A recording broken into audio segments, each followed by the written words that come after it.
Assalamualaikum warahmatullahi wabarakatuh. Waalaikumsalam. Waalaikumsalam warahmatullahi wabarakatuh. Jadi halo teman-teman, selamat siang, selamat pagi atau selamat malam buat kalian yang nonton video ini atau dengerin podcast ini. Jadi di podcast hari ini, sebelumnya kita perkenalan dulu kali ya. Nama aku Syahril Nabila Balkis Ramadanti dari mahasiswa Fakultas Psikologi Universitas Jenderal Ahmad Yani. Dengan NIM aku 7111211153. Oke, lanjut. Oke, halo rekan-rekan. Izin memperkenalkan diri, nama saya Yuda Prasetyo.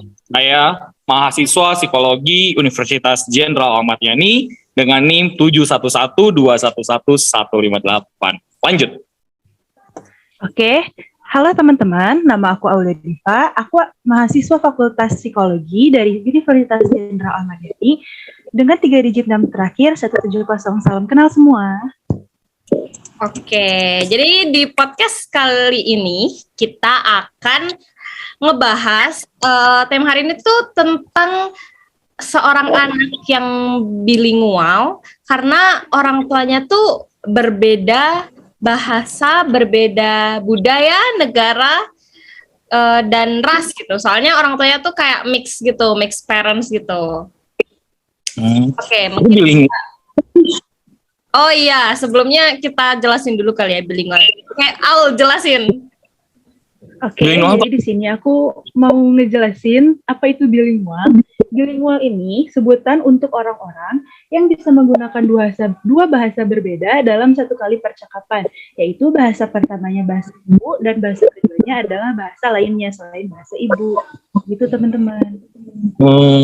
Teman-teman, kayaknya gak afdol gak sih kalau misalnya zaman sekarang gak ada contoh videonya? Ada gak dari teman-teman mungkin ada contoh videonya? Boleh dong? Aku pengen tahu. Bentar ya, aku bakal share screen contoh videonya. Udah kelihatan belum? Udah. Ya, ini dia videonya. Bilingual family at home.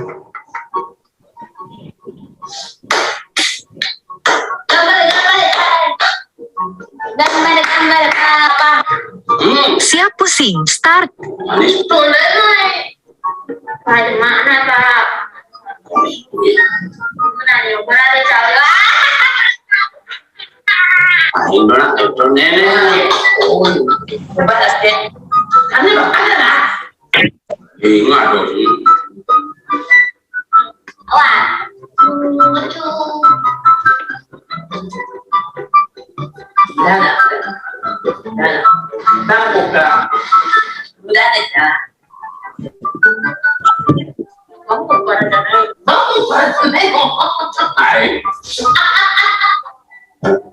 Oke, itu dia tadi videonya ya, kawan-kawan. Keren juga. Anak yang punya keturunan dari beda bahasa, beda budaya, dan beda negara ya. Jadi mungkin anaknya juga lebih mengerti akan budayanya masing-masing, lebih mendalami lagi ya. Oke, teman-teman ya, tadi kan kita udah lihat juga nih, cukup berikan sedikit video tadi. Menurut dari teman-teman itu, tanggapannya gimana sih? Boleh dong, teman-teman? Oke, dari aku dulu kali ya. Kalau menurut aku sih, ini yang kita di contoh videonya malah trilingual ya, bukan bilingual lagi. Jadi tuh keren sih kalau kata aku. Soalnya tuh kayak bisa mereka tuh kayak bisa switch language-nya tuh cepet banget gitu loh, dari kayak tadi tiba-tiba bahasa Bali, terus tiba-tiba jadi bahasa Indonesia, tiba-tiba jadi bahasa Jepang, kayak satu kalimat tuh bisa ada 3 bahasa gitu di dalamnya. Keren sih kalau kata aku.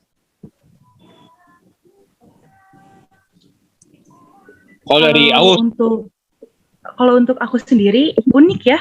Dalam satu rumah bisa semua orang bahasanya beda-beda, tapi mereka tuh mengerti gitu antara satu dengan lain, dengan bahasanya yang lain.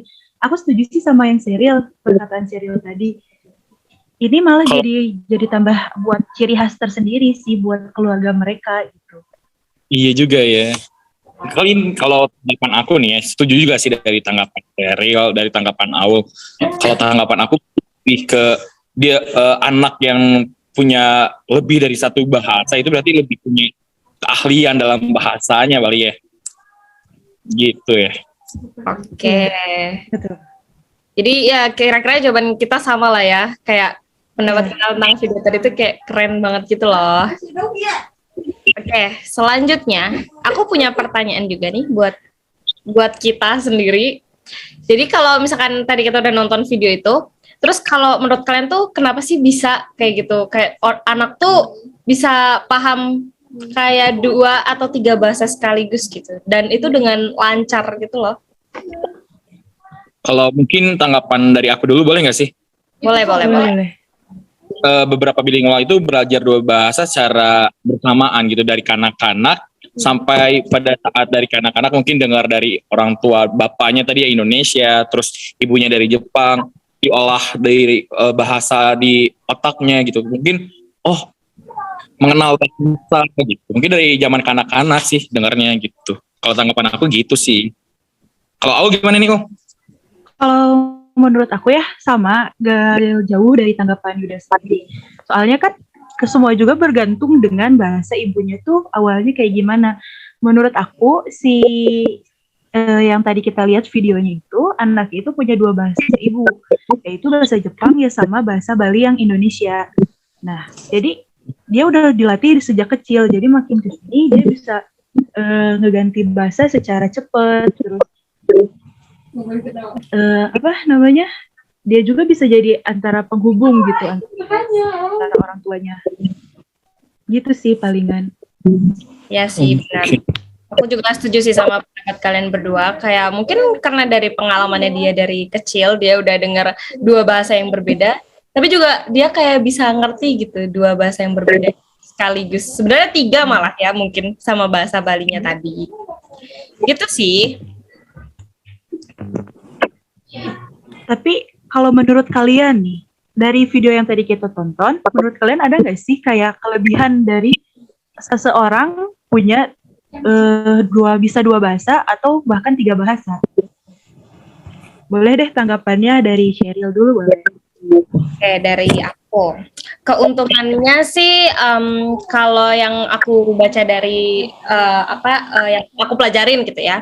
Jadi bilingual itu sebenarnya memperoleh lebih banyak keahlian dalam bahasa asli atau bahasa pertama mereka.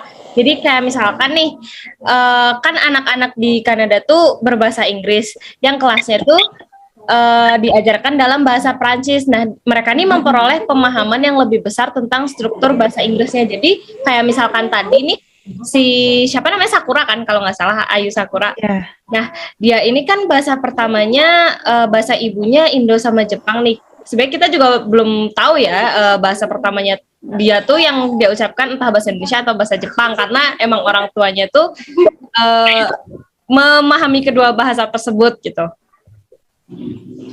Nah itu jadi mungkin kalau misalkan dia belajar lagi bahasa Inggris setelahnya, dia lebih pahamnya tuh ya di struktur bahasa Indonesia atau bahasa Jepangnya itu sendiri gitu. Kalau menurut Yuda sendiri gimana? Oke. Kalau menurut aku sih ya, bilingual itu lebih unggul sih. Lebih unggulnya dalam memberikan perhatian selektif pada aspek tugas bahasa yang relatif halus. Terus mengabaikan karakteristik linguistik yang lebih jelas. Jadi misalnya ketika ada nih, anak kelas 3 diberi beberapa kalimat yang secara tata bahasa benar, tetapi secara sistematik itu salah. Misalnya anjing menggonggong. Nah, anak-anak bilingual lebih mungkin daripada anak-anak monolingual untuk mengenali bahwa kalimat itu secara tata bahasa itu benar. Seperti itu sih. Aku sendiri setuju ya sama pendapat kalian. Terus kayak tentang penggunaan bahasa juga, itu anak bilingual tuh lebih cepat ya untuk ngerti kayak tadi nih. Mereka kan lagi ngomongin tentang durian Bangkok nih, padahal durian Bangkok itu, si duriannya itu bukan dari Bangkok. Si duriannya itu ditanam dari Indonesia. Nah, si ibunya ini nggak paham kalau durian itu ditanam di Indonesia.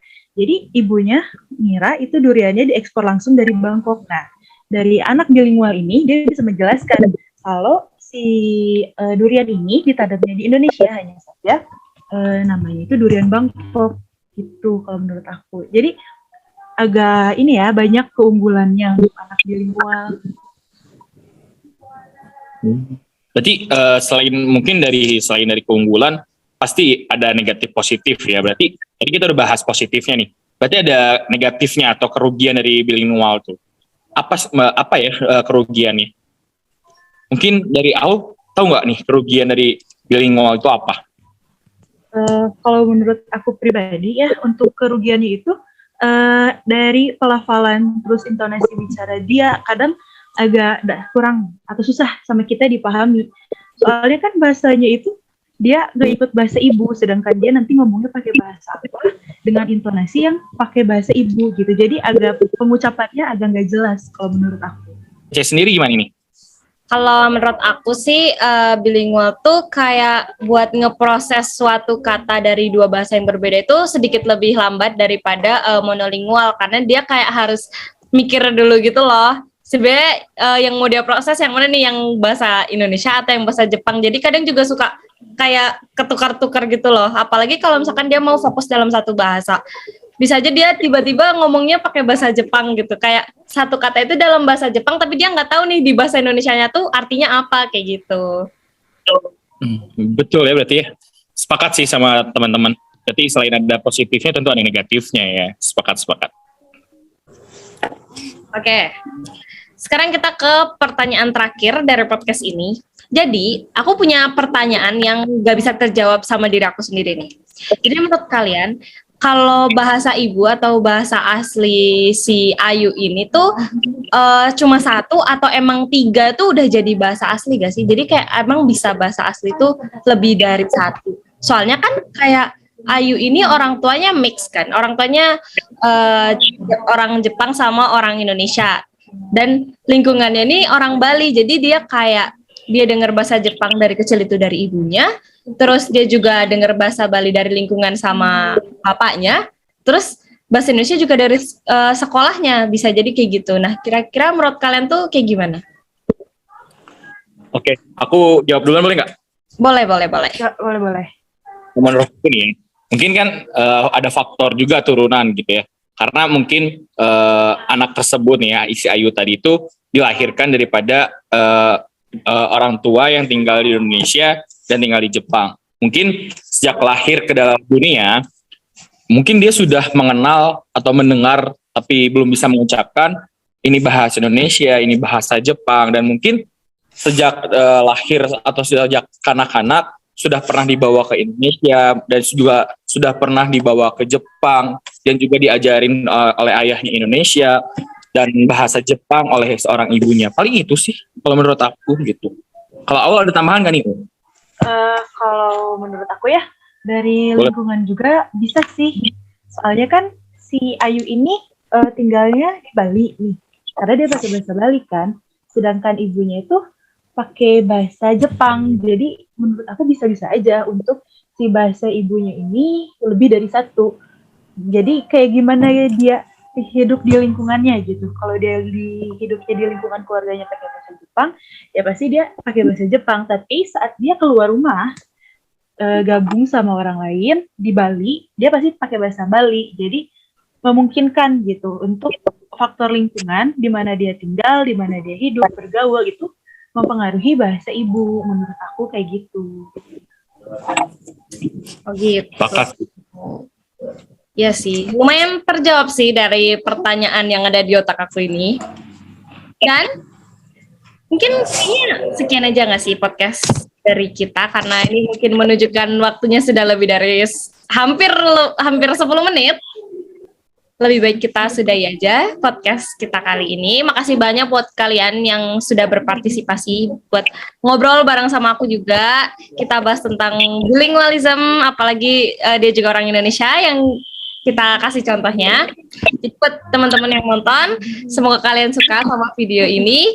Dan sampai jumpa lagi di podcast lainnya. Bye! Dadah! See you! See you! Give a damn about a hater when I feel like it.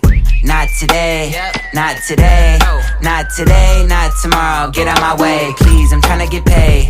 Not today, not today.